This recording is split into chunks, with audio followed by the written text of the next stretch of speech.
guys, welcome back to my channel. As you all know, I am Lee from the Bookworm Ivy, and this will be my June TBR. So this one I've tried to make more, I've tried to get through more of my Aussie authors, particularly those on my Aussie author TBR half shelf. This is my non-Aussie author TBR shelf. I've been trying to clear this particular shelf. So to start off with, I'm going to start off with my audiobook for the month, which will be Swords of Quentaris by Paul Collins. I read most of the Quentaris series when I was in high school. I know I read this story. The only thing I can remember about it is skeletons. That's it. So I thought I would try and revisit it. So I ordered this off Book Depository ages ago, and so this is going to be my audiobook this month. Next I have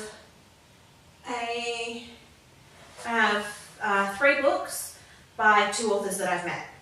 First is Rachael John's The Art of Keeping Secrets.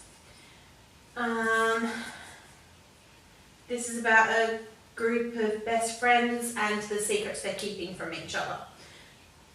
So this will be the first time I'm reading something by her. I met her first at the West Coast Fictions Festival end of last year, and then I saw her again the other night at a book launch, which I'm about to get to that book. Next I have Summer Crush, which is an anthology of which Esty Wasley has a short story in. Now, I have no idea what sort of short story it is, but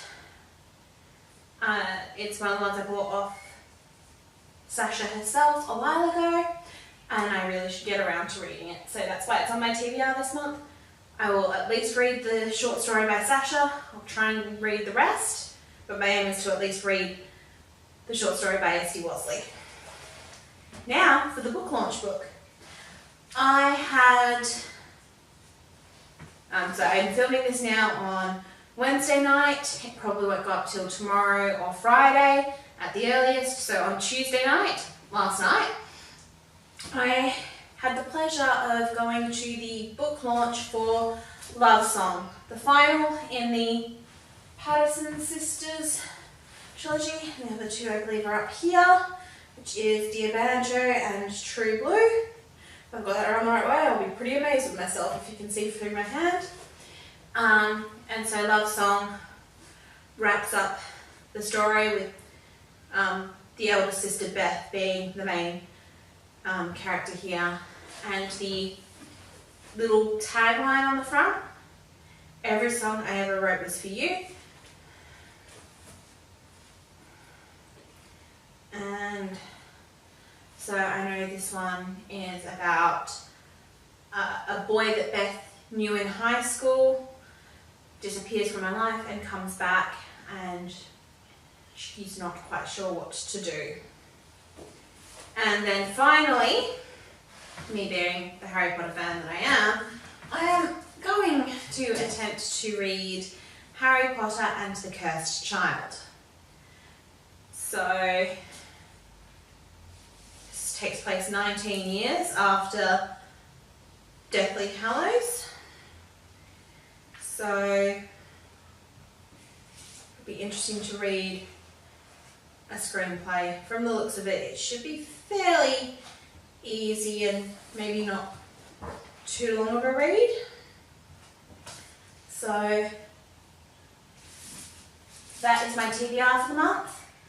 If you would like to know more about any of the stories I've talked about, or the series, or if you know anything about any of these books, except I've been told one thing about Love Song: I will cry. I asked Sasha, and she said she cried while writing it, so I was going to cry. Sasha knows me well enough to know whether or not I would cry. So if you know anything about any of these stories, if you know anything about Sasha Hibbs, Melissa Frost, Diana Steger, Deanna D or Bridie Hall, let me know, because I'm not aware of these people. So please let me know if you know any of these stories or if you've read this anthology. Please come and talk to me in the comments, or you can find me on Facebook and Instagram. I will link those pages below. So please, please, please come and talk to me about these. If you have read any of Rachael Johns and would like to talk to me about what you think of Rachael Johns as a writer, she's lovely in person, so I'm looking forward to reading this.